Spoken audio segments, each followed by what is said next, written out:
안녕하세요. 광야시대 가족 여러분. 저는 이 시간 이렇게 여러분과 함께 짧지만 만나는 시간이 너무나 의미 있고 행복합니다. 여러분, 21세기는 광야 시대입니다. 성경에서도 요한계시록에서 대환란이라는 광야 시대를 분명하게 증거를 하고 있고요. 구약 성경이 특히나 모세오경이 구약 시대의 복음서라면 교회 시대에는 신약 성경, 특히나 사복음서가 진정한 복음이었을 겁니다. 그런데 21세기 이 광야 시대에는 바로 요한계시록이 우리에게 복음서가 될 겁니다. 요한계시록은 정말 광야 시대를 사는 우리들에게 너무나 필요한 생활 영성 매뉴얼입니다. 그런데 이 요한계시록을 풀기 위해서는 우리가 반드시 알아야 될 것이 있습니다. 그것이 바로 대환란의 성경적 의미입니다. 그래서 우리는 대환란에 대한 10가지 성경적 원리를 먼저 공부를 하고 있습니다. 이것을 다 알게 되면은 요한계시록 1장부터 이 원리에 입각해서 해석을 해 나가도록 할 것입니다. 지난번에는 생활 영성의 원리와 담금질의 원리를 우리가 공부를 했지요.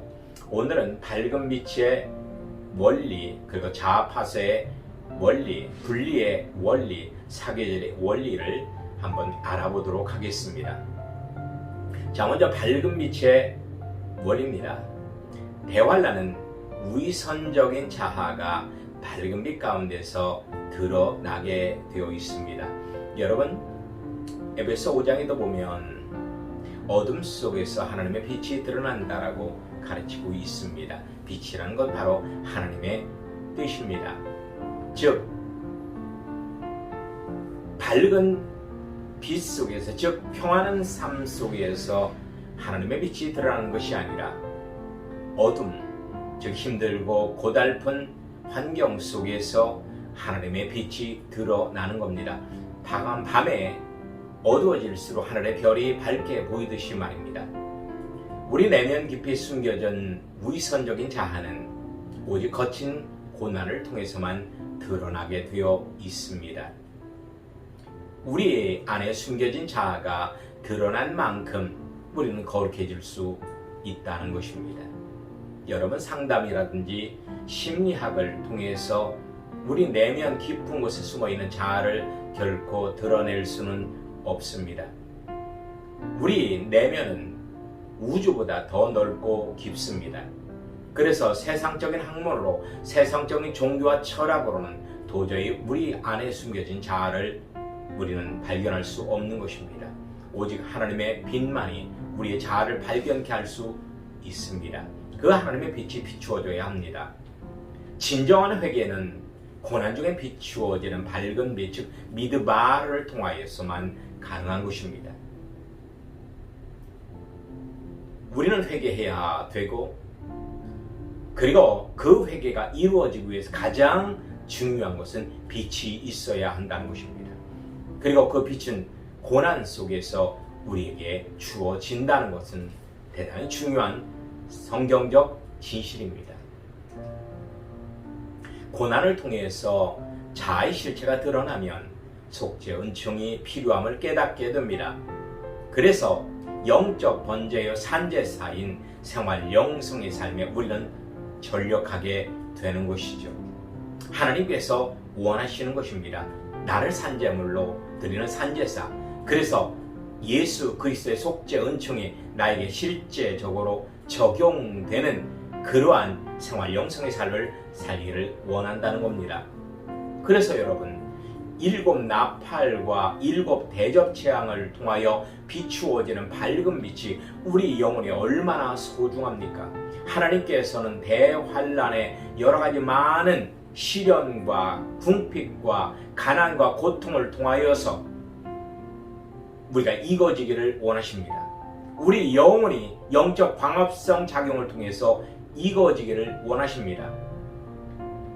이 세상의 식물들이 광합성 작용을 해서 열매가 익어지기 위해서는 반드시 밝은 빛이 있어야 합니다. 그 빛으로 광합성 작용이 이루어지는 것입니다. 마찬가지로 우리 영혼이 익어지기 위해서는 하늘의 신령한 빛, 하나님의 밝은 빛이 있어야 합니다. 그러므로 말미암아서 우리 영혼이 익어지는 것입니다. 온유하게, 겸손하게, 그리고 우리 영혼이 순결하게 익어지는 것이죠. 자, 그 다음에 자아파쇄의 원리를 한번 알아보도록 하겠습니다. 자아파쇄라는 것은 우리의 자아가 깨어진다, 그런 뜻입니다. 이것을 다른 말로 망치의 원리라고 합니다. 즉, 대환란은 우리의 자아를 드러나게 하고 드러난 자아를 철저히 깨어지게 하는 역할을 한다는 것입니다. 우리의 타락한 자아는 소멸되어야 천국에 입성하는 것이 아닙니다. 깨어져야만 입성할 수 있습니다. 내가 천국 가는 것이지 내가 다른 사람이 되어 천국 가는 것이 아닙니다. A가 거룩해져서 A가 되어 천국 가는 것이지 A가 B가 되어 천국 가는 것 아니라는 것입니다. 대부분의 사람들은 나와 전혀 다른 성질이 되어 천국 간다고 생각하십니다만 그렇지 않습니다. 우리의 자아는 소멸되는 것이 아니라 깨어져야만 하는 것입니다. 그래서 광야 훈련이 필요한 이유입니다. 우리가 광야 훈련을 통해서 우리의 자아를 깨뜨리기 위함이지요. 하나님께서는 대환란을 통하여 우리의 자아를 깨뜨리십니다. 그리고 그 자아를 깨뜨려야 함을 강조하기 위해서 사도 요한은 요한계시록을 기록을 한 것입니다. 대환란의 고난은 우리의 육적 자아를 깨뜨려서 영적으로 성장하게 하고 상급을 쌓게 해주는 참된 은혜입니다. 베드로전서 5장 12절에 고난이 참된 은혜임을 증거하노니 너희들은 이 은혜 가운데 굳게 서라 라고 사도 베드로는 그 당시에 고난 중에 있는 초대 교인들에게 외쳤습니다. 이제 초대 교회와 같은 그러한 육적이고 영적인 환경이 만들어지는 이 마지막 시대 21세기의 광야 시대에도 이 고난의 도, 광야의 도가 그대로 적용되어야만 합니다. 여러분, 기독교는 고난을 긍정하는 실제적인 종교입니다. 기독교의 상징은 십자가이기 때문입니다. 기독교의 상징은 금송아지가 아닙니다. 바로 고난을 의미하는 십자가가 우리 기독교의 상징입니다. 대환란의 고난은 자아를 드러내는 밝은 빛과 자아를 파쇄하는 망치의 역할을 동시에 수행한다는 것을 꼭 명심하시길 바랍니다. 여러분, 대환란 효과라고 들어보셨습니까?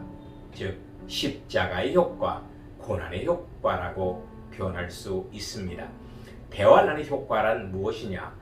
모든 환란을 긍정하고 인내하면 빠르게 육적 자아가 깨어져서 성화되는 영적 효과. 다시 한번 말씀드릴게요.